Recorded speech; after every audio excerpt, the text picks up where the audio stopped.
Welcome in, Hokies fans, to this edition of the Tech Sideline Podcast. A now-ranked Virginia Tech team gets set to face off with the Middle Tennessee Blue Raiders on Saturday, 1-0, coming off a victory over the North Carolina Tar Heels last week. In this episode 189, we're going to get you set for everything you need to know about Middle Tennessee and let you know how the Hokies can avoid a trap game stuck in between North Carolina and West Virginia. All of that and more coming up on episode 189 of the Tech Sideline Podcast, which starts right now.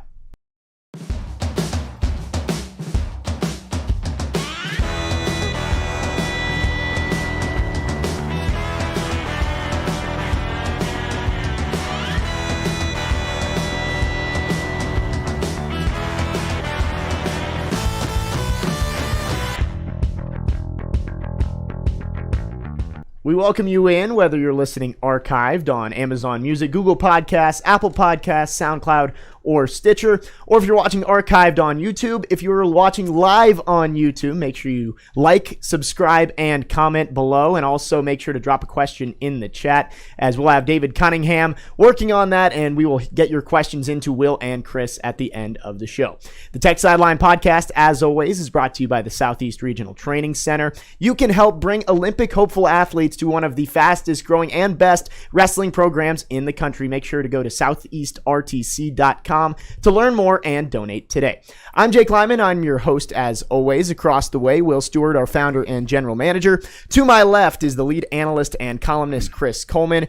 To my right in the fourth chair, as we saw Nick Brown in back on Monday, is David Cunningham, our managing editor. And behind the scenes, once again, the best producer in the land, Malcolm Stewart. We welcome you in as we record on Wednesday, September 8th, getting ready for Game 2 of Virginia Tech's 2021 season against Middle Tennessee on Saturday. Well, it's an exciting week, guys. Hokies just came off a big win over number 10 North Carolina, and guess what? Like we expected, they are ranked the 19th team in the country according to the AP, and the 21st according to the coaches poll. Do you think maybe a little overrated here, or do you think that's about right after that big win?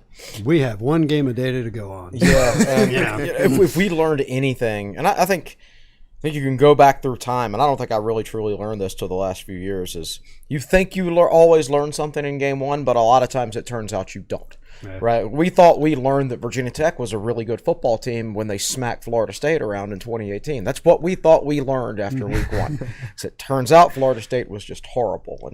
And you know, there's examples of it the other way. You know, when Virginia Tech started 0-2 and lost to Boston College and Cincinnati in 1995, we thought Virginia Tech was really bad. And the next thing you know, they're 10-2 and winning the Sugar Bowl. So each week is its own separate battle. Each week is its own unique matchup.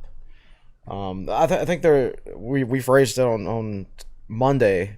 You know, Carolina, in some ways, on paper, you know, at the end of the year, you might look back on and say that was Tech's toughest game or whatever. But if you actually look at personnel and matchups and things like that, it might not turn out to be the case. And in fact, it probably won't be. So each week is kind of its own separate entity. I think Tech could be the 19th best team in the country, but I think they'll look like they are in some weeks. But it kind of depends on who they're playing. That's what you just got. I don't like rankings early in the season for that very reason. All I know for certainty is that I'm looking at Heisman hype lists this week, and Sam Howell is not on them. Yeah, you can't be. He can't be. I think he's toast. Week, right? Yeah, it's no chance. Well, and after looking at the AP poll this week, 4 ACC teams are in there. The only one that has a win on the record is Virginia Tech. Yeah, 4 ranked teams and 3 of them have one game. So let's go through the other. One of them's North Carolina, who Virginia Tech. Clemson only slipped to about number 6. Yeah, they did. I think Alabama and Georgia and Ohio State will probably end up being the definite top 10, or excuse me, top 3. Yeah. Oklahoma didn't look great in their first game. So the thing is, like, if Clemson wins out and their only loss is by 7 points to a neutral site to a top 3 team, they'll end up being the 4th team. It doesn't mean that Clemson's bad. I don't think their offense is anywhere near as good as it used to be. Well, Georgia's offense didn't even need to take the field in that game, and they would have won. They scored 7 points on defense, and that was it. Yeah. So, but another really exciting thing this week is that we have lit the shelves on the podcast set, right? That's great. So we still got some stuff to do. We still have to surround Chris with some sort of glow of light and Make sure everybody knows where to put their eyes. he should come in a halo. Can we test it out first? Like not go live and then take some pictures and see if I approve? Chris, sure. I think we need lighting like all the way around, Chris. Just get the focal point right on our guy who gives all the good analysis during the podcast. Sure, and every time he talks, we can have a chorus of angels humming in the background. You mentioned the 2018 season. That's something I actually wrote down. After the Hokies beat Florida State back in 2018, they were ranked 12th in the country. Yeah. That was the same team that had to schedule Marshall at the end of the season just to keep the bowl streak going. Right, so again, it's very tentative on where everybody is. But again, Tech did look like a top 20 team in the country back on Friday night. So yeah. So interesting stat. I believe I saw on Twitter that Tech has been ranked every season under Justin Fuente. At some point during the season. At some point during the season. Last year, the highest they reached was 19. Yep. So yeah. After the first 2 games, I think. So sitting right where Tech is right now. Yep. I was going to say, I forgot last year they were ranked. But yeah, 2019 they were ranked at the end of the season. 2018 it was the beginning of the season. So. Yep. Also, some big news over the week. Justin Fuente, as we were just mentioning, was named the Dodd Coach of the Week. Pretty impressive considering there were some big performances this week from maybe some under-the-radar coaches. I mean, you look at Tulane almost beating Oklahoma. Oh, what a story that is. That game was originally going to be in Tulane. In Tulane, and they had to yes. because of the hurricane. Yeah. And they came up a yard short of converting on 4th down with a chance to go win it. And they were down by a couple of touchdowns, They were. right? And they had They to converted an score twice onside late. kick. Right. Also, Charlotte beating Duke. Could have seen, but A whole lot of nothing happened in that game until the final 3 minutes. Was it Really? Yeah. Was it 3 touchdowns scored in the last 2 or 3 minutes of the game? And it was like 2 in like the last like 30 seconds. Yes, it was just. Yeah. It's like one team would take the lead, and then an amazing play would happen, and the other team would take the lead. It was actually very entertaining. Yeah, we were to see. in the post game, press conference, and Aaron McFarling was sitting behind me, and we just kept looking at each other's phones and going, "Oh my God, this game is close. Charlotte's gonna win." yes. So again, a lot of options to choose from for that Dodd Coach of the Week, and Justin Fuente gets it for the performance against. Yeah, North I was surprised when that email came in because I'm on the media list or whatever, and it came in. I thought, wow, look at that. So that's very cool. I think I don't know how they determine awards like that, and obviously I didn't get to see all those other games, but his game plan against UNC was really, really sound. Yeah. From just a pure coaching standpoint, just figuring out the best way for his team to be able to beat North Carolina. And I thought even if something crazy had happened and Tech had lost at the end of the game, it was still the right game plan going into it. Another surprising award that came out, Shamari Connor was named ACC Defensive Back of the Week. I believe Will probably tweeted it was 56 options for that award, and Shamari Connor got something like that. Yeah, I could name 4 other Tech defensive backs who you could have given that to. Yeah. That was interesting. And so you would never know that I got 70 on my math SATs. The very first tweet said 14 teams, 4 defensive backs per team equals 48 players under consideration. Oh my gosh. I don't know where that came from. So somebody brought it up, and I corrected it to 56. So he gets it out of 56 players. And also, it's 5 defense. These days, it's 5 defensive backs. Well, I thought about saying something about nickels as well. Yeah. Because I mean, Tech That's starts what 5 Shamari is. Well, they Yeah. start. Shamari is a nickel. Yeah, he is a nickel. So there's your the thought he, that went through he's, my he's considered a cornerback on PFF. Like they consider that's a different position these days. It's a slot corner. Yeah. So the thought that went through my mind was, does the ACC consider nickels linebackers, and would it be included under that award? But clearly not, right? Yeah. Well, I remember it all depends on what the team lists him as. Like if Virginia Tech listed him as a linebacker, then then he would have been like the linebacker of the So week. not a lot of deep thinkers there. It's not a lot of deep thinkers when it comes to that, in my opinion. I think he certainly had some flashy plays, like obviously the interception to ice the game, and he saved a touchdown. Yes. On Josh Downs Shoestring for tackle. that open field tackle. But you could have given it to any of Tech's 3 cornerbacks. You could have given it to Nasir Peoples, who just quietly had like a really, really solid football in his first game. start. Right. But I just think, with the exception of probably the Waller interception, maybe the Armani Chapman big hit, that Connor had the 2 2 plays that everybody noticed. I bet it was close. In all seriousness, I'll bet that was a difficult one to decide. Well, and when I was looking at these awards, I figured DB was going to go to Tech in some way. There were just so many performances there. Something had to go to Tech. Something had to go to the Hokies there. I would have expected it to be Chapman. I mean, I believe, was it Chris who tweeted out that he leads the country in yards allowed when targeted because he actually forced a loss? It was minus because he's been -5. targeted -5. 4 times, and there was one reception, and it went for -5 yards. And he had a highlight play when somebody actually caught a pass on him. He's a really good player.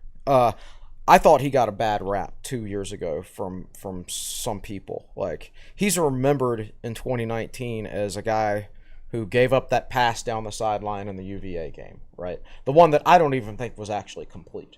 Okay.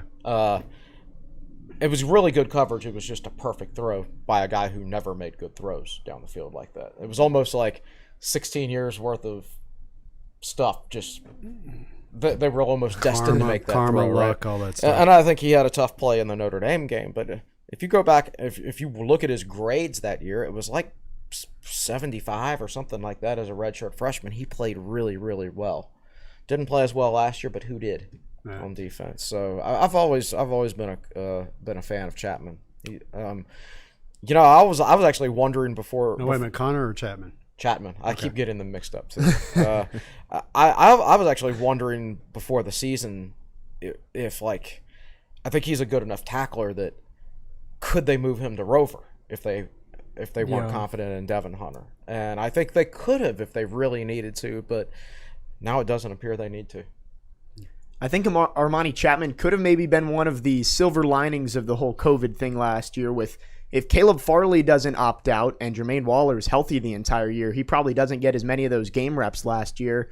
Maybe going through that adversity over the past couple of seasons has allowed him to step up into that third corner role this year. Yeah, he's gotten plenty of playing time over the last couple of years. He got plenty down the stretch in 2019 when Farley was injured and missed the last 2 games of the season, but he was playing some even before that. Farley missed the second half of the UNC game in 2019, and it was Chapman who came into the game. And I'm not going to say he went out there and dominated like Caleb Farley, but he played well.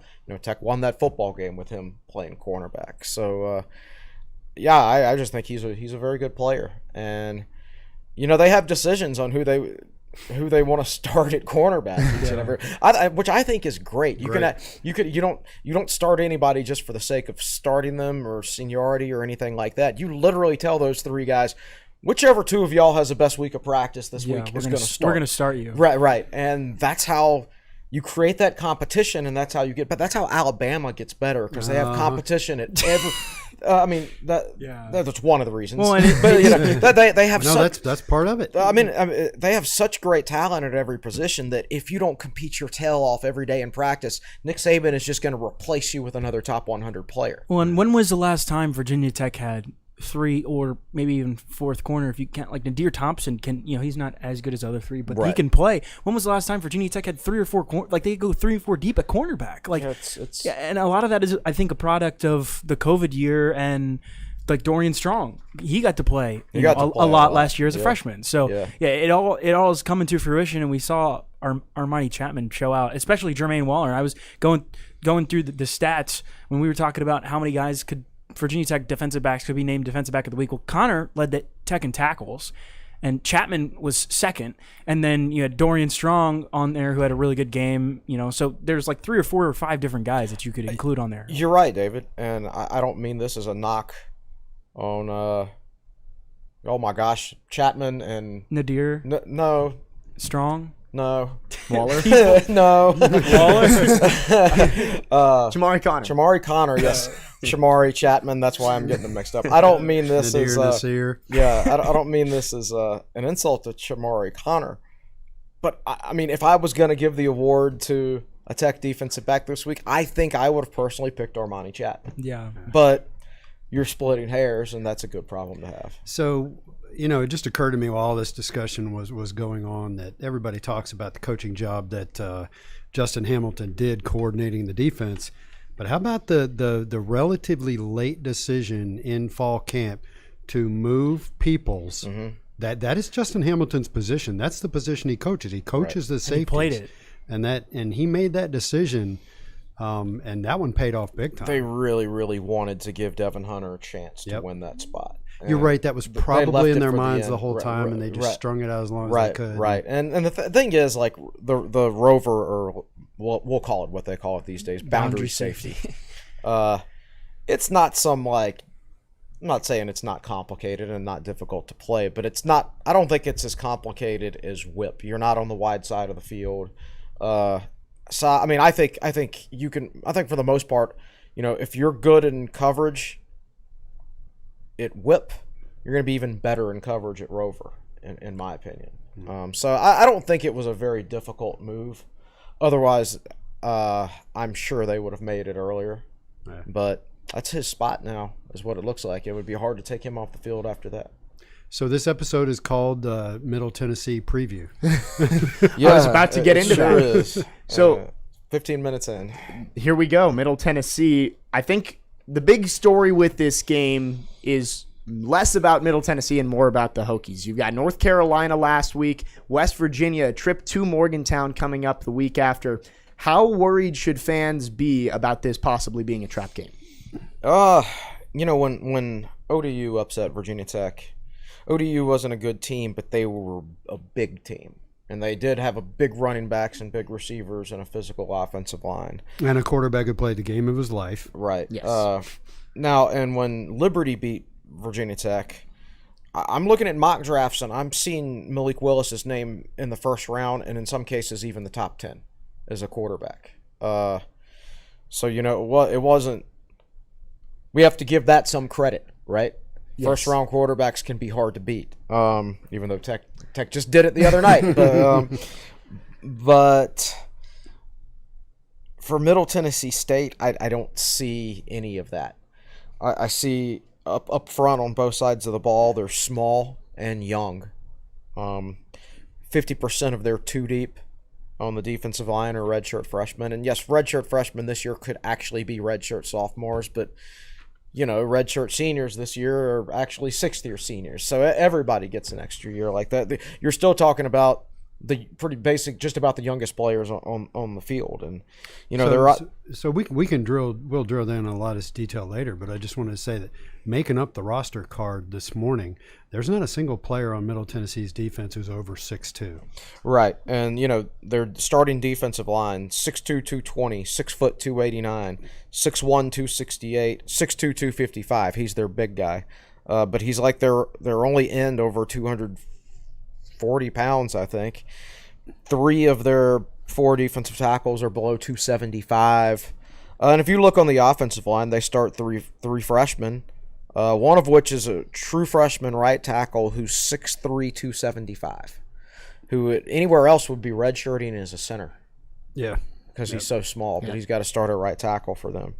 So like Bailey Hockman, who started for NC State against Virginia Tech last year, now is Middle Tennessee's starting quarterback. He went 7 of 16 with 2 interceptions in Lane Stadium last year. Had a really good first game for Middle Tennessee last week, and on the whole had a decent year for NC State last year, but he's turnover prone. He threw 11 picks last year, and he's going to be playing behind a freshman-laden offensive line, blocking a defensive front that had 6 sacks last week. Like, there are no numbers. Middle Tennessee only averaged 2.6 yards per carry against Monmouth, who's an FCS team. There's all the numbers.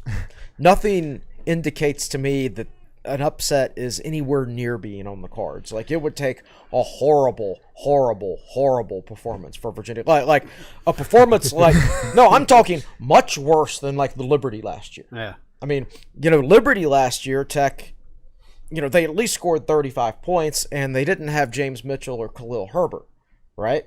Yeah. And they were going against a first-round pick, and they didn't have their defensive scheme installed. Yeah. So this is a lot different this year. It's not a first-round pick. Everybody's healthy. Their defense is installed. So none of us are going to pick Middle Tennessee to win. No. There's your look ahead. It just feels, I've been just scrolling through Twitter and everything and seeing the Virginia Tech fan base. It feels like everybody has PTSD from the times where Virginia Tech has lost these types of games. Yeah. No doubt. And the when you think about it, you guys, we all mentioned it in our previews, I think a little bit.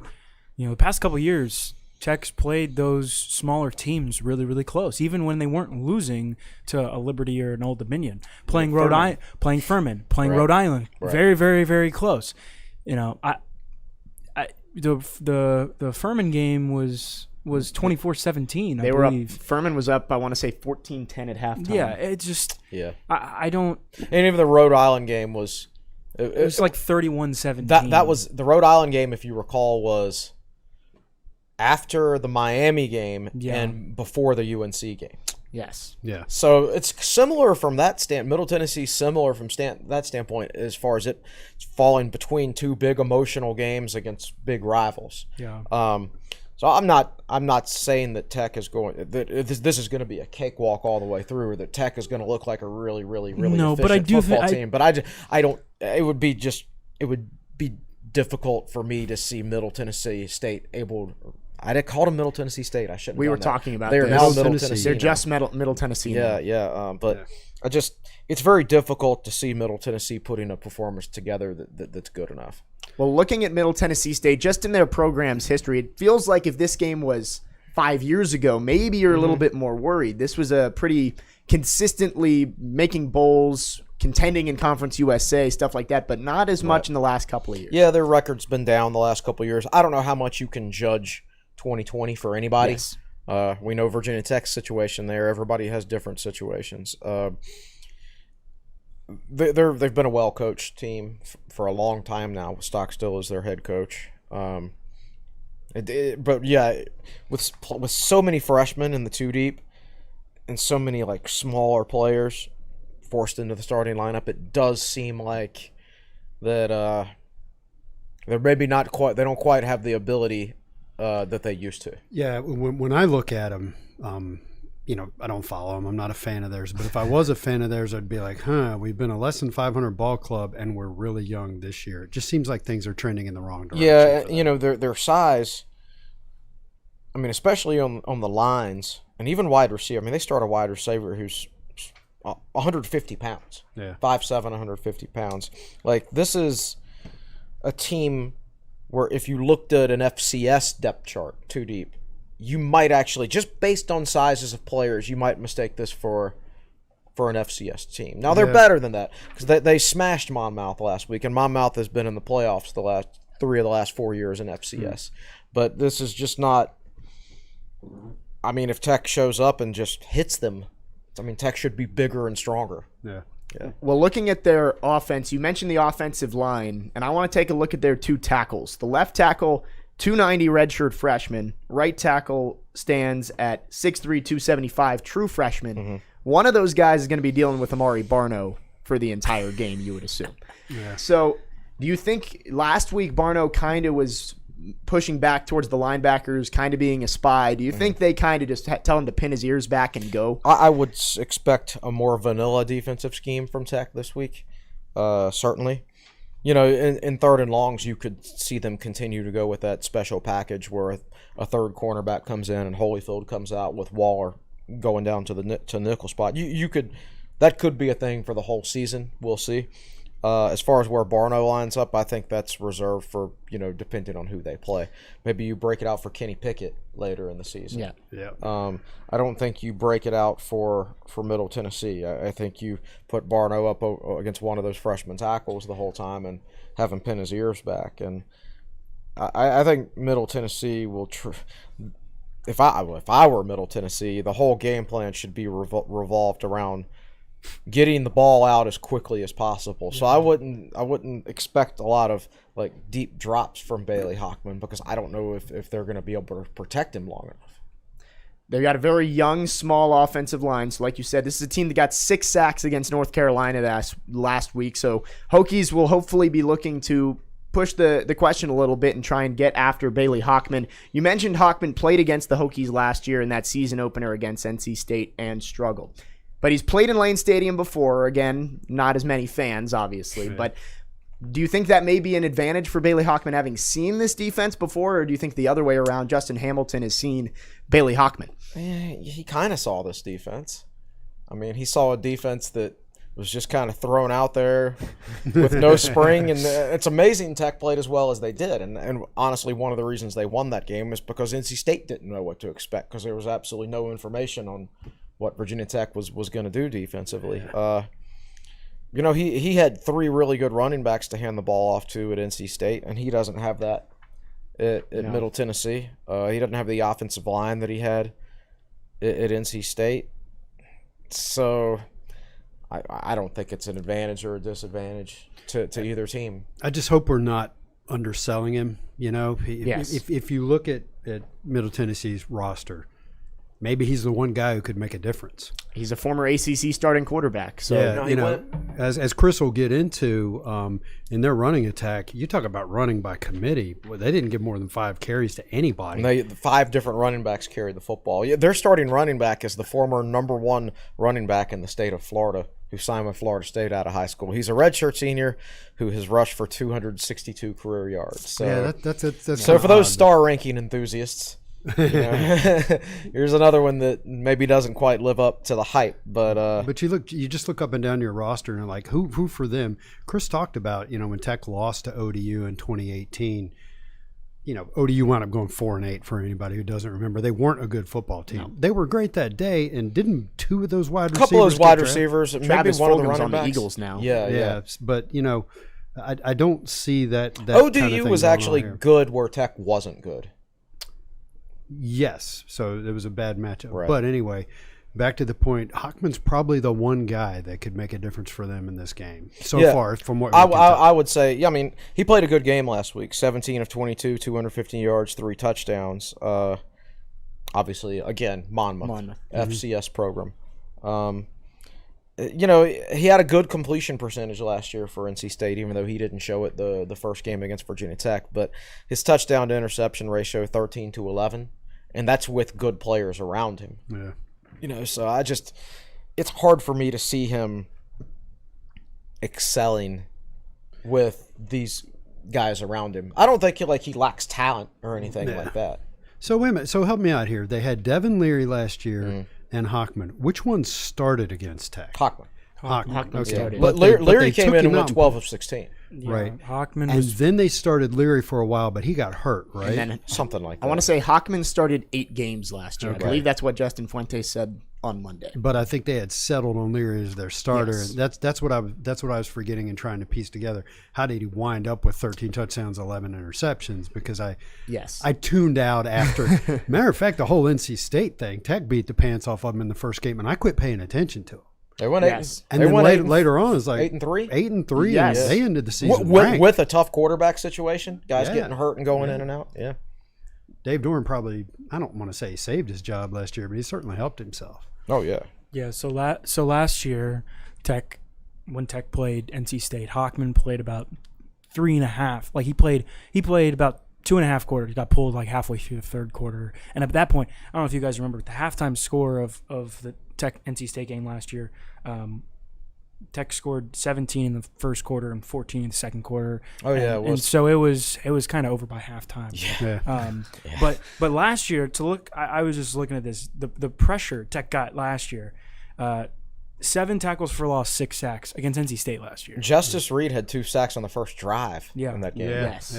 Yeah. So these are the players that had a sack last season against NC State: Deshaun Crawford, Eli Adams, Mario Kendricks, Zion DeBose, Justice Reed, Rayshard Ashby, and Dax Hollifield.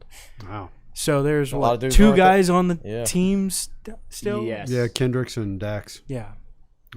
And Eli Adams. Yeah, and Adams. That's true. Yep. Well, talking about Hockman, he wasn't the only quarterback who played for Middle Tennessee State last week. And I was reading through Chris's preview, which is now up on TechSideline.com. They played just shy of 40 offensive players against Monmouth. Yeah, including 3 quarterbacks, like 12 wide receivers, maybe like 13 offensive linemen. I thought 5 running backs was a lot, but it's nothing compared to those other rest of the positions. team. 3 H-backs. Now, some of that is due to, they were up by 35 points. Let's put in a few backups late in the fourth quarter. Some of it could be that maybe they do believe in rotation, or some of it could be maybe they have so many young players that the coaching staff, they just don't know exactly what they have right now. So they wanted to test a lot of people out in a game situation. I wouldn't expect them to play 38 guys this week at Virginia Tech, but I certainly could be wrong. Well, it might, if things go well, it'll be a blowout in the other direction. So maybe. Right, maybe. Well, and you mentioned they averaged just 2.6 yards per carry against Monmouth. That was kind of where UNC got the Hokies, was with the run game, outside run. And so maybe Tech doesn't have to worry about that as much. Not a lot of talent with the backfield and the smaller offensive line. It's interesting. If you look at their two leading rushers, they averaged 5.4 and 8.3 yards per carry last week. And that's kind of seemed like their running game last week. They either got really good gains or they got stopped in the backfield. They had something like 120 or 130 yards gained, but they lost like 50 or 60 yards in the running game, and that only includes 2 sacks. So a lot of those were traditional running plays. So there was a lot of chunk plays both ways, big losses and some decent gains. Chunk backwards play. Yeah, chunk backwards play. That's what you want defensively. So I don't know really. It's hard to know what to expect. Like I don't think they can run the ball, but I think they would be wise to come in and try to do it and shorten the game and go with a quick passing game, because I don't know that they'll be able to protect Hockman. But if you just look at the matchups itself, and assuming Virginia Tech approaches this game with just a decent amount of emotion and intensity, then the matchups just don't look good for Middle Tennessee. Well, defensively last week, it seemed like it was almost a perfect game. And we mentioned it back on Monday. Outside of that tunnel screen, seemed like Tech didn't have many flaws. What are you looking for defensively from Justin Hamilton's group to do against Middle Tennessee State? Chris mentioned probably play more straight up. See if Middle Tennessee tries to run up the middle more than UNC did. See how that goes. I don't know. Other than that, just more of same, I guess. I wonder if I don't think that Justin Hamilton experimented much with blitzing. Didn't try anything exotic at all, and I don't know that he wants to in this game either, unless he wants to work on it. Well, it's always that you're trying to always balance what do you want to show on film and what do you versus not what do you want to work on, and what you want to work on. And sometimes you do want to show some things on film and then come out with something a little bit different. Yeah, like we'll do this against Middle Tennessee, and you're going to think we're going to do it against you, but we're not. Right. Well, especially with West Virginia next week, and then a month from tomorrow you play Notre Dame. So some of those maybe strategy things, maybe put some things on tape that you want them to see, keep some things off tape before some of those bigger games. You throw the book at Carolina and West Virginia and Notre Dame, but you don't do that against Middle Tennessee unless you have to. Well, it's so funny. We sit here and we have these discussions as outside observers and fans, and then I wonder if coaches just listen and go, "Are you crazy? I got to go win the football game. I'm not doing any cute stuff like that. I'm going out there to win. I'm going to open things up and win the football game." Because they don't, everybody on Tech's staff probably has a lot of respect for Stockstill. He's been there all the time. They've coached against each other. Conference USA, he's a good coach. Yeah, coaches try not to take things lightly and try not to play the same games that fans and outside observers play. Well, something we want to talk about is whether the offense is going to open things up this week after kind of playing more conservative against North Carolina. We're going to get into that in a little bit. We're also going to talk about some young players that you guys might want to see if the Hokies can extend this lead later on in that game. We're going to take a break here and come back with all of that here on episode 189 of the Tech Sideline Podcast, brought to you by the Southeast Regional Training Center. We'll be right back.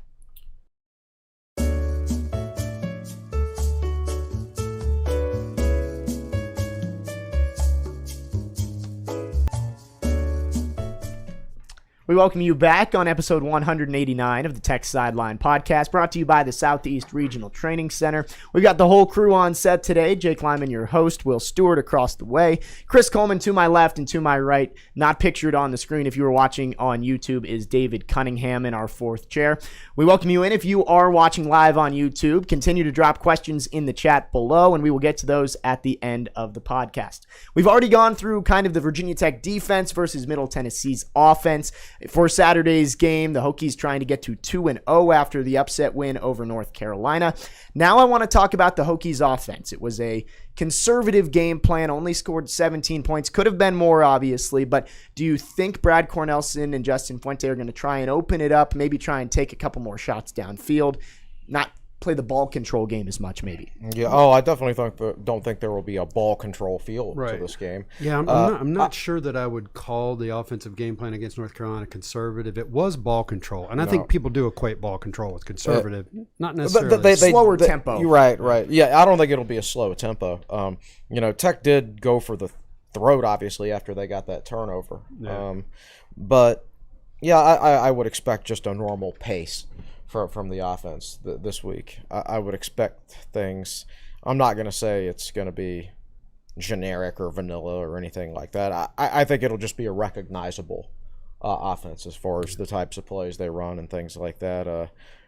How wide open it is or anything, I don't know. I mean, Carolina's offense was pretty dang wide open the other night, and they didn't do much with it, did they? Yeah. So I'm more curious to see, not necessarily like what types of plays they run or how wide open they are or everything like that. I'm more curious to see, can the wide receivers get separation this week because they struggled with that last week. There was no down the middle deep passing game, right? They tried, and I made this mistake on the podcast on Tuesday.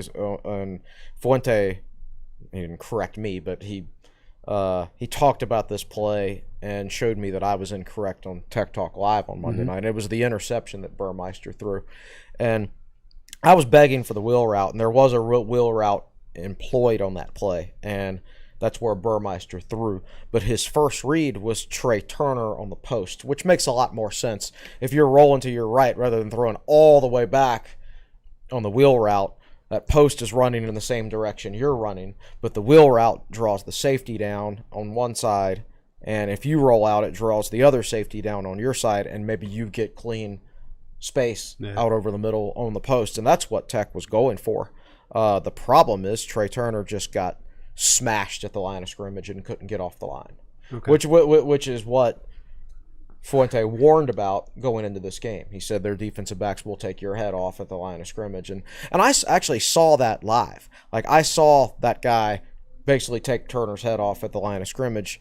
I haven't gone back to look at the replay to see if it was like illegal hands to the face or anything like that. But if he didn't get him in the face, he did it right at the line of scrimmage. So I think it was a perfectly legal play. He was just more physical than Turner. Right. But that was a play that I thought was drawn up really well. And if Turner had gotten a clean release, could have gone for a huge play. I thought it was a great call in that situation. But anyway, I wanted to clear that up. Okay. I believe the word Justin Fuente said was he flat out got tackled on that play. Is that Trey Turner he wasn't there for the post, which is where they were trying to go, but still going for that shot to try and end the game. Looking at Middle Tennessee, when I read through your preview, the word that kept coming up is undersized, and that's the same on the defensive line and the linebackers. This feels like it could be one of those games from last year where the Hokies just say, we're going to run until you can stop us, and maybe go 250, 300 like they did early in the season last year.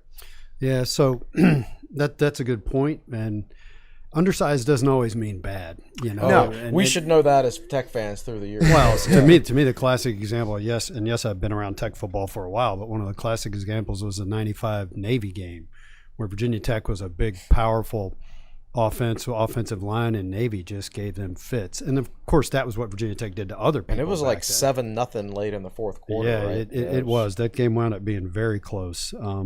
Even though you would have thought going in that Navy was seriously outmatched. So, we'll see how it unfolds. But to me, so you're talking about running the football. We talked about pace. Tech only ran something like 63 offensive plays against North Carolina. If I was the coaching staff, I would go into this with more tempo, with an eye towards getting 70, 75, 80 plays in, see how the game goes. If you get a decent lead, that allows you to get more guys in, so and try different guys out. And maybe this is a game where your team needs a mental charge, because it is natural to have an emotional letdown. I mean, it's tough to recharge the emotional tank for anybody. Like, I'm not as fired up right now as I was this time last week, right? At least not about the upcoming game. Man. Right. So maybe by running, maybe by going a little bit up tempo, you give them that charge because they feel like, because if you didn't go up tempo, just normal pace, that they just approach it with. So when Tech was at their peak, this stuff kind of used to take care of itself. Like D'Angelo Hall would return a punt for a touchdown, and the floodgates would open, that kind of thing. So maybe take a shot downfield or something like that. Get aggressive early in the offense. Try to make something happen, and try to get your team into it. If you go out there and you go 3 and out and punt, and it just stays kind of sleepy, hopefully that won't happen. That's what happened in the past few games, like Right. the past couple times against Furman and Rhode Island. Tech didn't get out to a hot start and let them hang around. Right, and to be fair, Tech didn't have a strong close in either one of those games either. They were just bad for 4 quarters. I actually hope Middle Tennessee gets the ball first. I just struggle to see how they're going to move the football against Virginia Tech, and I think if they get the ball first, Tech will have good field position, and then it's on. Yeah, just get off to a good start and have it snowball, because you guys are correct. We've talked about games, the Rhode Island game 31-17, Furman 24-17 or whatever, 24-7 or whatever. Yeah. A point that I made probably too much of in our preview was, one of the ways that good teams get better is when they've got an opponent that appears to be overmatched, they get on them early and they rotate guys in, and you get a lot of guys in. It keeps your starters less at risk. You get actual game film for your young guys. It keeps them engaged. It's just a snowball effect for the program as a whole over time. So, we're going to take a YouTube chat question later about, if they don't win by a bunch, does this worry you about the rest of the season? I don't know that it worries me per se. It disappoints me because it's a missed opportunity. It would be a missed opportunity, exactly right. I thought it was interesting. Justin Fuente said the other night on Tech Talk Live that, UNC won the toss and deferred, so Tech got the ball first anyway. But he said on Tech Talk Live that if Tech had won the toss, they would have elected to receive. Oh. They wanted the ball first. They wanted to get off to a good start, like you said last week. Right. They wanted to set the tone in that game. Well, they had a great opening drive plan, and they knew it, and it worked. Yep. Well, and that was David Cunningham's key to the game last week, was to start fast. I think that could be the same this week, is just try and get out in front and don't let Middle Tennessee hang around. I think offensively, a group that I'm interested to see this week is the wide receivers. They didn't have a lot of success against a really good secondary for North Carolina. Now facing Middle Tennessee, maybe one of the strengths of their team is that secondary, but this still feels like a game where the wide receivers should start to get more separation and make some plays downfield. I would agree with that. Middle Tennessee's, they were always Middle Tennessee State. And anyway, their safeties are really experienced. Yeah. One of the probably maybe the most experienced duos in the country. Like one of their safeties, Blankenship. Yeah, Blankenship he's in his 5th year as a starter now, so he's taking advantage of that extra year. So he's going to be one of those rare 5-year starters in the NCAA.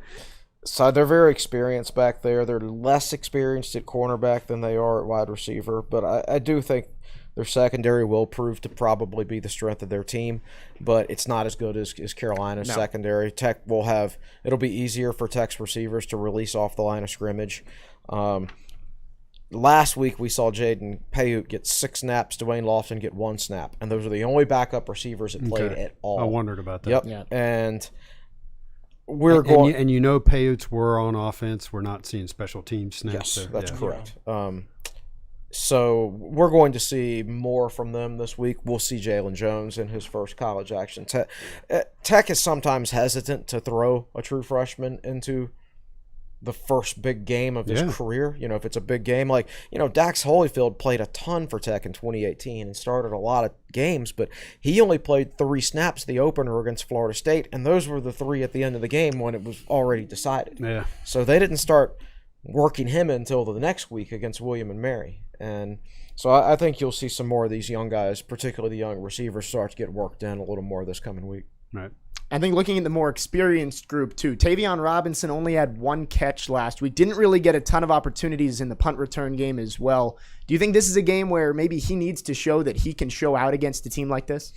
Yeah. they all should have opportunities. Trey Turner was the best last week against Carolina, but even Trey's performance was not great. And it's what worried me at the beginning is that they weren't going to be able to get separation, break that press coverage at the line and things like that. So that's worrisome. Caleb Smith was awesome in blocking, by the way. Yeah. Oh, yeah.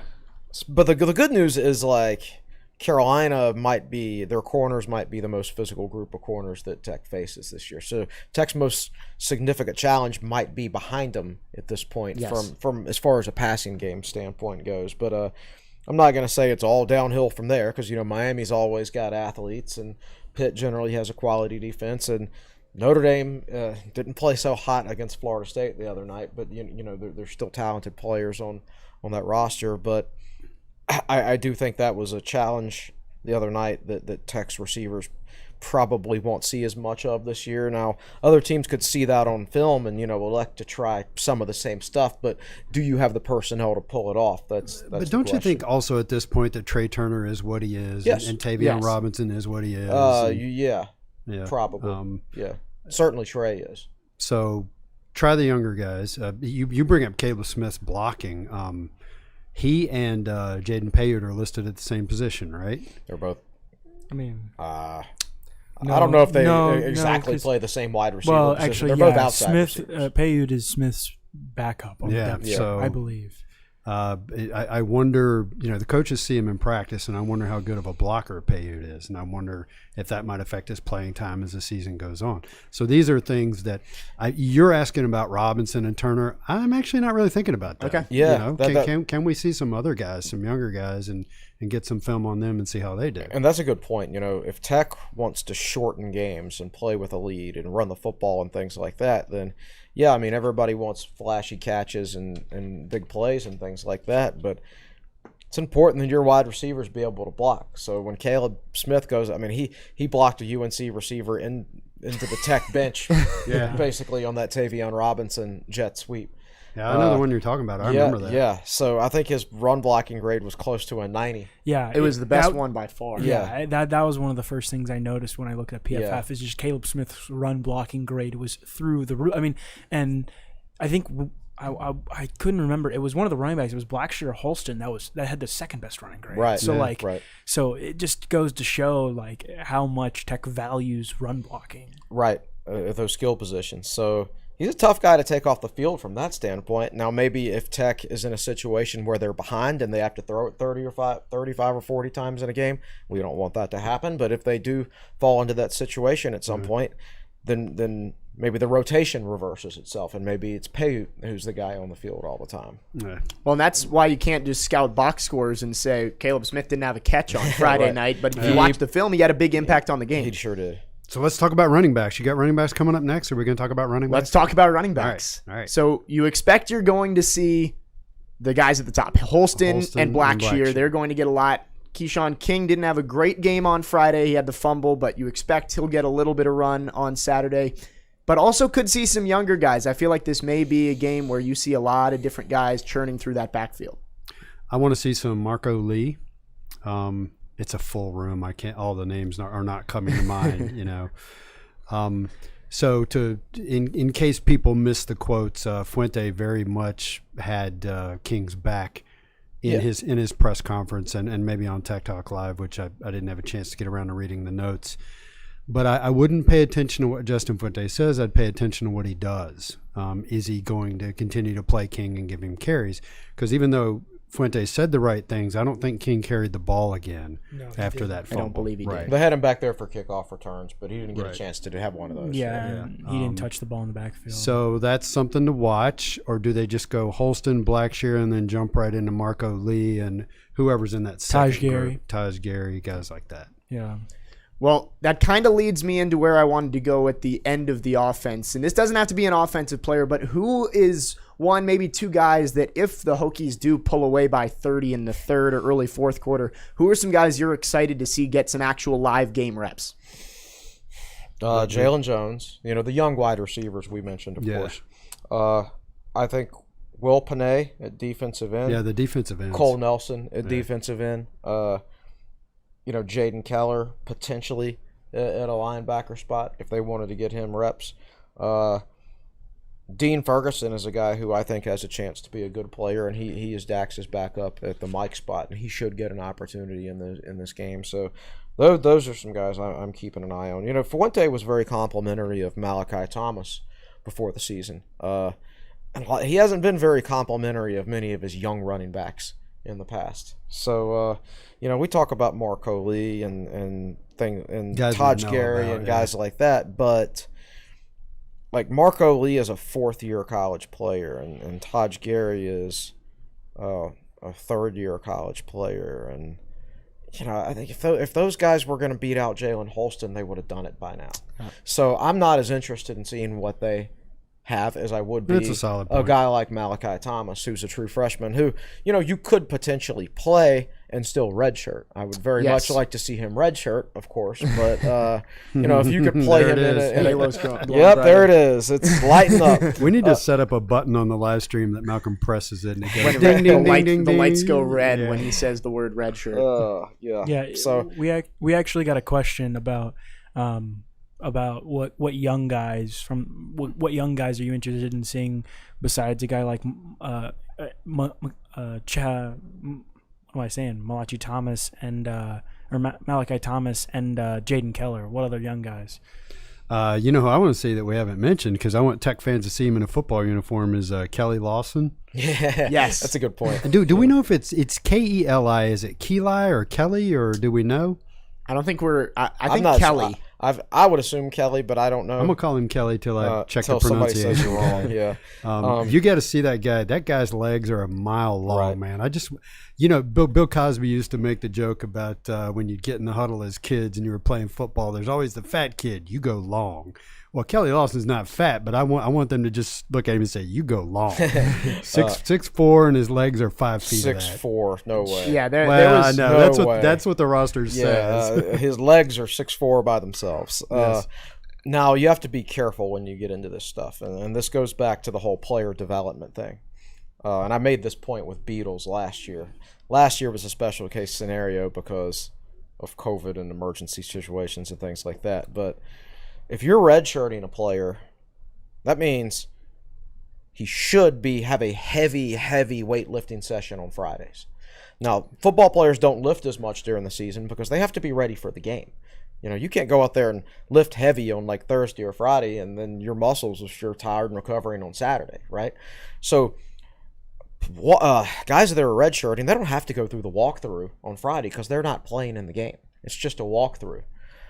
That's when they get their heavy lifting in. It's supposed to be the day before the game. But if they play in the game, then you can't lift them heavy, right? And to me, guys like Lawson, guys like Thomas, as much as I'd like to see them play, they need as many of those big squat Fridays as they can get so they can take full advantage of their redshirt year. Yeah. It does no good to redshirt somebody if you just stand him on the sideline every game just so he can get a few nice pictures of himself taken in his uniform. Yeah. It needs to be a real redshirt where every Friday is a full weight room session, and then he's more prepared as a redshirt freshman the next year. So Chris and I both go to Anytime Fitness in Blacksburg, and our personal trainer for both of us is Mitch Ludwig. He used to punt for Tech. And yes, there are days where it's difficult for me to walk because it's been a leg day the day before. So we talk about how long Kelly Lawson's legs are, but what if he wakes up on a Saturday and he's had a heavy leg day on Friday, right? And he's feeling the pain, right? You can't. You don't. If you're going to play, they need to be at 100% peak condition, and that's not the case if they did Big Squat Friday with Ben Hilgert the day before. So you got to be careful. Like, I would very much like to see Malachi Thomas late in the game get a couple of carries, but I think it's more important for him for his future to redshirt and make sure he gets in the weight room as much as possible while he's redshirting. And we talked about those defensive ends, Panay and Carroll and Nelson. And those guys are a little more physically ready. But even when we got to attend those two practices, there is a difference. There is a difference. Their size is good, but just the sheer size of the muscles and the cutness and stuff like that. Now the main guy, I'll be disappointed if we see Matthias Carroll. because he's one of those that needs as much weight room. Like, the weight room right now is more important to Matthias Carroll than actually playing football, than actually practicing football. So so to me, like, you got to be careful with which young players to play. Now, the thing is, there are so many more younger players. Well, but the counter argument is, in the age of NIL and the transfer portal, you just making a counter argument, whether you agree with it or not. You do have to get that guy on the field so you can get some pictures of him actually playing football, so he can put them on Instagram and look cool. And you can Photoshop those. I'm not saying that with I'm not saying that with derision. I'm just saying it. You got to think about these things. You got to throw the dog a bone in a way you didn't have to used to. Well, and let's give another kind of perspective to this. Let's say Kelly Lawson, you want to play him on Saturday, so you don't give him that day in the weight room on Friday, and this game ends up being 21-17 late, and you can't play him. You just basically lost that one big day wasted Big Squat Friday. You wasted Big Squat Friday for him to stand on the sideline. So and what does it? Again, it's an issue of focus. What does it say to your team if you roll in there to the weight room on Friday and you pick out 10 of your true freshmen and you're like, you guys are taking it easy today? You're telling your team, oh, we're not taking the opponent seriously. We think we're going to flatten them. Yeah. These are things coaches have to manage. Well, and Frank Beamer, one of the things when he turned his program around, when he went to Bobby Ross to ask for advice on how do I turn the program around after Tech went 2-8-1.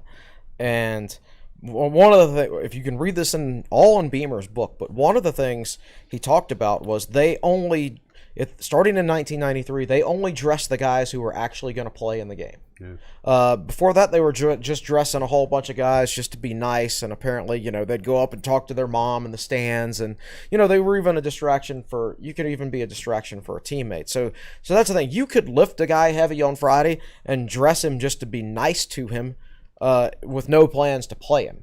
And you could still redshirt him that way, and he still gets Big Squat Friday and all of that.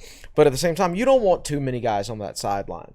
Like, there's no reason for you to be dressing unless you're like have a decent chance at least to get on the field. But remember, the big difference is back then you couldn't play a minute as a red shirt. Now you can play 4 games. You can. So it's complicated. But it's not. It makes it a little different because back then, if you tell a guy you're redshirting him, he's not dressing at all. But in this scenario, it's like, well, maybe you'll play, maybe you won't. Well, Beatles, for example, was in uniform a lot on the side. And I didn't like that. But at the same time, you didn't know whether to give him a good heavy lift session on Friday or not, because you didn't know if the players ahead of him were going to be cleared for the game. It was COVID. It was different. You're right. Yeah. All right, well, one more thing I want to get into before we get into the YouTube questions. We did it last week and got some pretty good answers, ended up being right. So I want to ask you guys again, what are the keys to the game? What do the Hokies need to do to get this win? I don't want to copy David, but getting the win is just show up and just show up with some amount of focus and play your best game. But a larger key for the program, and to reemphasize this again, what I'm looking for is get out there and you – If you truly are a top 20 program, then get up to a lead and get up to a big lead. Make a statement. Right. Well, let's say – so the spread on this game in Vegas is, I think, -19. What do the Hokies need to do to cover the spread and to kind of take control of this game, maybe, would be a better question. Yeah. I really, really struggle to see Middle Tennessee State hitting a high number of points. Like, I've picked them to score 10 points in my preview. It just doesn't. They don't seem like they have the running game or the ability to protect the quarterback to be able to get the ball down the field on a consistent basis. So I think it would have to take one of those awful, we've only got 14 points at the start of the fourth quarter games by the offense to make Middle Tennessee feel like they have a chance, that they're in the game in the fourth quarter. Yeah. But yeah, I just, it would be very difficult. So to me, the key is, well, like you said, I'm not so much worried about the result of the game as I am about, I want to see the right mentality. Yeah. If the mentality is there, then the score is going to take care of itself. So to circle back around to the question of if they say they don't cover the spread, say they win by 10, are you worried about the rest of the season? It depends. I wouldn't say worried, but what it would tell me is, at least for this week, these things can change on a week-to-week basis. Mm-hmm. at least for this week, you're not showing me that you're elevating yourself as a program. Right. This program in the last 2 or 3 years has had big wins, and it's had mediocre wins. And by big wins, I mean, beating Miami and winning over a ranked opponent. They've already done that in week 1, so they've still got the talent and the coaching to do that. Are you now going to be more consistent as a program? And, one of the things I guess I'm going to bring up a fair number of times is if last year was Fuente's 1992, you need some signs that this is going to be his 1993. You'd like to see it. Now, those kind of turnarounds are rare where Tech went 2-8-1 and then turned around and went 9-3. I'm not saying I'm expecting that from Fuente, but one of the things that Tech did back then was they beat Pittsburgh 63-21 in like the second or third week of the season, and that was an attention getter. Right. The win over UNC was great. To go out there and truly smoke Middle Tennessee and then maybe go on the road and beat West Virginia, that's when you start going, okay, this is starting to smell different. David, we'll get you in on this as well. You had the right key to the game last week. I think I don't think like that. You're playing a top 10 team. I think it's more specific when you're playing a top 10 team versus this.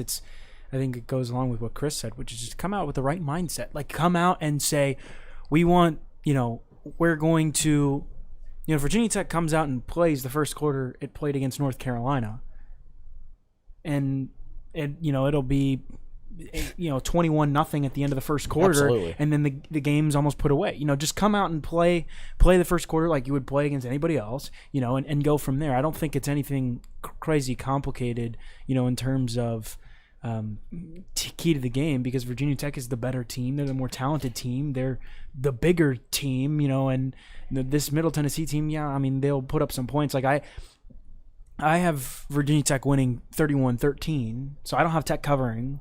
But I do think Tech will, win decently, handily. But, I think it all goes back to, are you going to have that mentality, or is it going to, is it going to be like a Rhode Island game or a Furman game where they come out there and go, yeah, all right, well, we're focused on whatever the, Miami game or whatever the next game is. We don't really care, because if they come out and say, oh, we get to play at West Virginia next week, that's going to be fun. Right. It's just going to be disappointing, and it's going to be a close game, and fans are going to go home scratching their heads going, what the heck? I'm not as worried about it, honestly, because now that I think about it, none of these Virginia Tech players have a great understanding of the West Virginia rivalry, because it's been so long since they played each other on a regular basis. Now, so that worries me for the West Virginia game itself, that they won't be ready for the atmosphere. But to me, it also means, like, as opposed to if we were playing Miami next week or UVA next week or somebody like that, then maybe there would be a tendency to look ahead. So we'll see. I don't know. You always try to say, well, what am I going to think if this happens?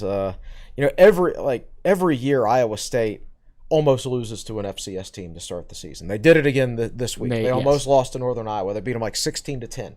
That's a regular occurrence for Matt Campbell. Like that first game of the season against Northern Iowa or whoever, they barely beat them, and they leave it for late. So I don't know. We don't know if it'll mean anything or not. I mean, Iowa State's a good program. Yes. They've done a good job, but they still barely beat FCS teams. So I don't know if it'll mean anything or not. Hey, so I should probably hold this for next week, but it just occurred to me. I was sitting here thinking, who in this program has even been to Morgantown? What's the answer to that question? In this program. Players or anybody? At first I thought of John Belen, and then I thought of Justin Hamilton. Justin Hamilton And JC, was on the JC field. Price, maybe? That 2003. So the JC thing is a little different.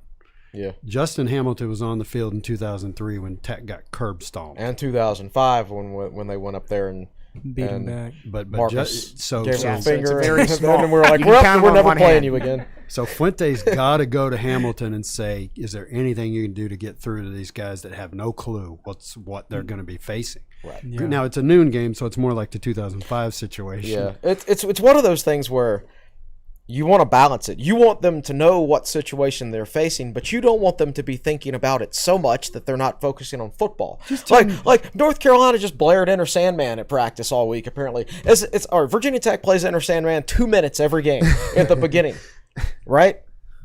So maybe you blare crowd noise or something like that if you're UNC. But for me, it just seemed like UNC.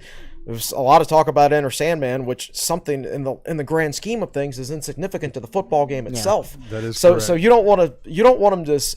Yeah, you got to make them understand. Keep your helmet on the sideline because you don't want to get hit in the head with a battery or a water bottle that's filled with. We got to dirt. hold this for next week. Well, yeah, that's true. One thing I want to touch on, Justin Fuente did mention on Tech Talk Live, he's kind of having to prime his players for the opposite effect this week, that this isn't going to be the North Carolina atmosphere.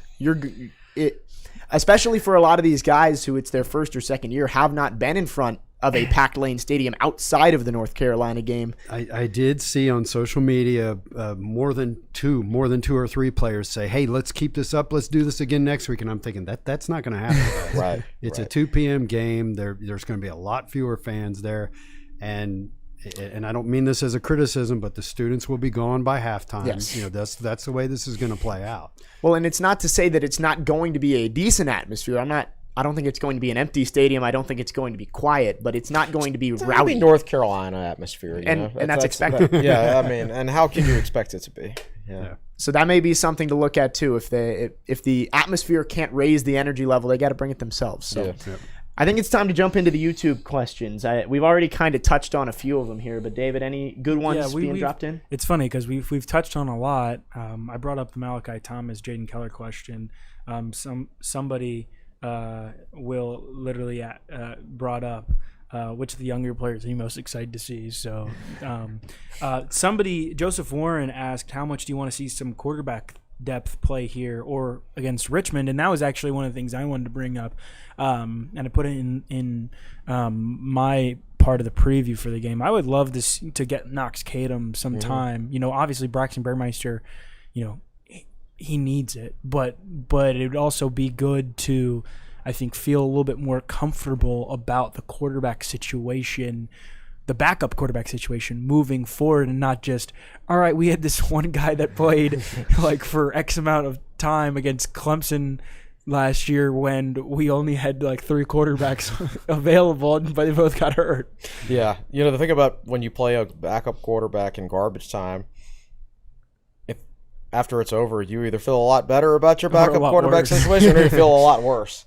But yeah, we need to continue to find out more about Knox Kadum. I agree. Well, I guess it could be similar to that William and Mary game a couple years ago. That was the first time we saw Hendon Hooker. Yeah, I want to believe. He ran for a 70-yard touchdown. Yeah. Yep.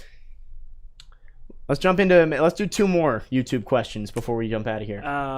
We mentioned the Eric Fisher earlier asked, how concerned will you be for the season if this game is close? I know Will, you touched on that a little bit.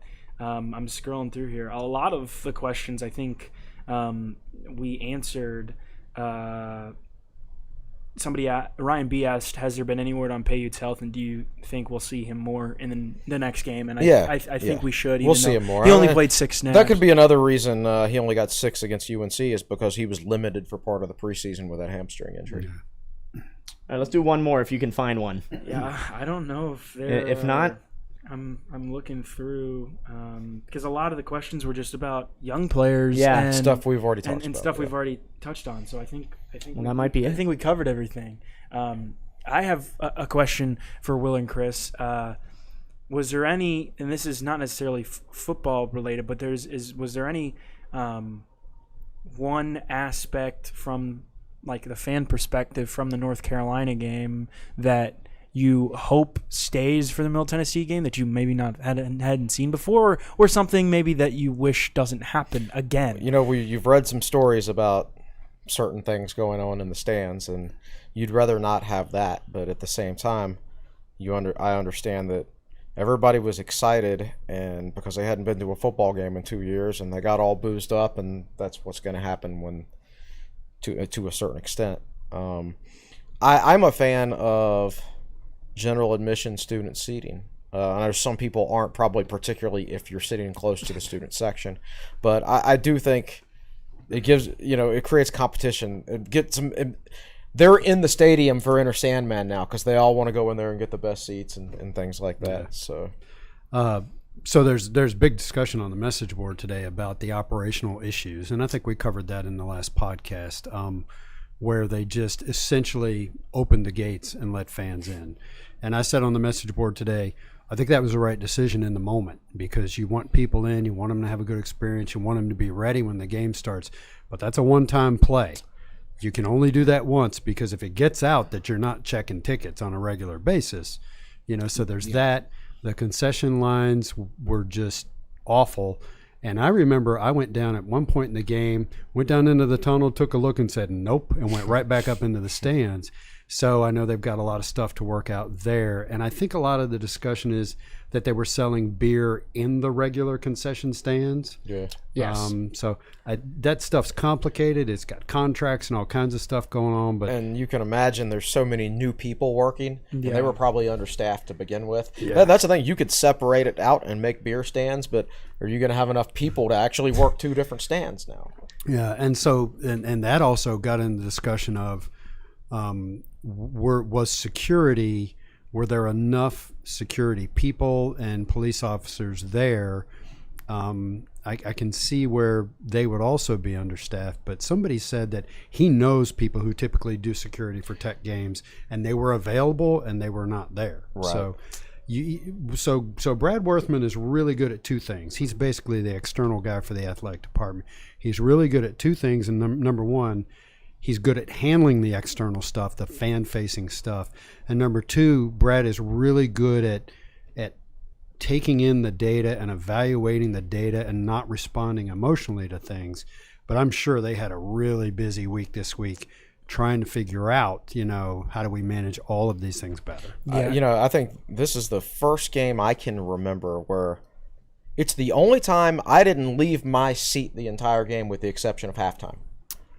And I was just having such a good time, and I didn't want to miss any of the game. Yeah. And but at halftime, when I went to back into the concourse, your halftime lines are so long, anyway, on a regular basis that I just didn't notice them. So I was actually surprised that the next day when I'm reading about all the horror stories, I never saw any of it because I never left my seat. Yeah. In my experience, they weren't really concessions lines. It was just a big group of people trying to fight their way to the front. That was basically what it was. And that's actually nothing new. A lot of people are acting like it's something new. It's not. Right. I do think the beer thing complicates things. Yes. Yeah, I also think they'll get it worked out. Yeah, well, one of the reasons I brought that up is, I some of my parents' friends that went to the game and their season ticket holders have been talking about it, and and then I'd been talking with my sister about it, and then some of my other friends who went and that are students, and I also heard a rumor that they might be cutting down on student lottery tickets just to kind of cut back a little bit on how many students were there, just because it seemed like so many. But I don't know if you guys saw Hokie Sports put out something on. They had a release. Ran a short article. Yeah, they had a release that came out yesterday that basically just said, there will be changes. We're aware. Now, I will say one thing. Lane Stadium was built in the 60s. And if you originally recall, there was no north end zone, no south end zone, and the east stands were actually the same size as the west stands. Right. So they expanded the east stands in the early 80s, and then they threw on the south end zone in 2002. But Lane Stadium, the concourses were originally designed to accommodate probably 40 or 45,000 people. Yeah. And guess what? The stands have gotten bigger since then, but the concourses haven't. And there's really not a lot you can do on the east stands when you've got the stadium woods right behind it. You can't expand it any more back there without. We won't get into that. But that's not going to happen. Yeah, exactly. And I don't know what could do about the west stands, but I don't think there's a whole lot that can be done about it. It's just going to be a big crowd because it's going to be 20,000 more people there than the concourses were originally built to hold. Yeah. One thing I did love that they did back on Friday was Enter Sandman. The video is kind of just starting to circulate on social media is when they cut off the music and the entire stadium is singing the chorus of Enter Sandman. I would actually prefer they cut it a little bit earlier. I think that might even be more intimidating than the jumping at the beginning. They did that. I think they did that by accident like 3 years ago. Yeah, I think they did it during a basketball game. And it went really well. And all of a sudden you're like, oh, yeah, this is like chills, you know. And that's another thing. I criticized ESPN's coverage of Enter Sandman. They totally blew that. They cut it off right before everybody started singing. Yeah, they need to catch that last Exit Light Enter Night, you know, off to Never Neverland bit. And I think David's right that in basketball it actually sounds even cooler. It sounds because better it happens because right of, at tip-off. Because of the echoes and because it's at the beginning of the first possession. You know, the players are like getting excited as tip-off's about to come. The song is basically still playing when the game starts. And it's like you're like 15 seconds into the first possession, and the students have finally stopped singing, and now it's just a bunch of them screaming, and you're inside. So very cool. So that's something I want to see. I'm hoping maybe they'll start to cut it off a little bit earlier, give the crowd a little bit more of its spotlight. I think that's going to do it for episode 189 of the Tech Sideline podcast. Before we go, Chris and David, what's coming up on techsideline.com before the game? Oh, man. I have organized my week like I hope Virginia Tech football organized Saturday. I got everything done early, and I can be out of the game by the fourth quarter, right? So we've got Inside the Numbers coming up tomorrow, but I'm so far advanced on that I'm going to be able to write my Q&A tomorrow. So like I'm not even going to have to work Friday. Everything's going to be done by tomorrow afternoon.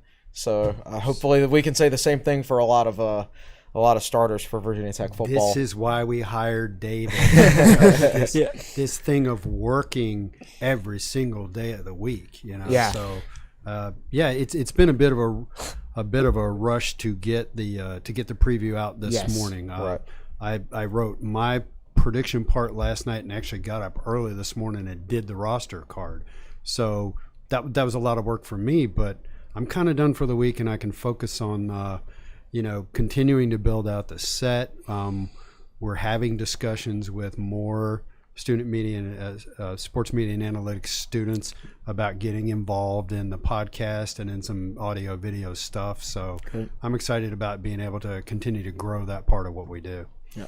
Yeah, and I'll have I was actually going to write it today, and then Chris suggested we've got a podcast, do it tomorrow. So I've got I'm going to write like a defensive back story talking about Nasir Peoples a little bit and use some quotes from the past couple days and some stuff from TTL, I think. And then we've got an Olympic sports stuff, just what's going on in Olympic sports coming up. And that's the week, and then I'll be in the press box Saturday. Well, if you want to get all this great content, join the techsideline.com family, which, again, is free for students at this moment, I want to say. Yeah, students are free, and if you sign up for the first time as a monthly subscriber, your first month is free. And I will just say that I really appreciate the support of the subscribers and people who are coming in. It was a good August, and the win Friday night has made it a good week, you know. So this is a really good time. I think we just continue to get better and better and smoother and smoother at what we do. Well, winning always helps as well. Hokies are trying to get to 2-0 with a win over Middle Tennessee on Saturday. That's going to do it for episode 189 of the Tech Sideline podcast. Want to thank everybody on set today. Will Stewart, the founder and general manager across the way. Find him at Will Stewart TSL on Twitter. Chris Coleman, the lead analyst and columnist at TechSideline.com. He is at Chris Coleman TSL. To my right is David Cunningham, the managing editor for TechSideline.com. You can find him at The Real D. Cunna. Behind the scenes, the best producer in the land, Malcolm Stewart, and I'm Jake Lyman, signing off here on episode 189 of the Tech Sideline podcast. We hope you enjoy the game on Saturday, and we'll see you next week.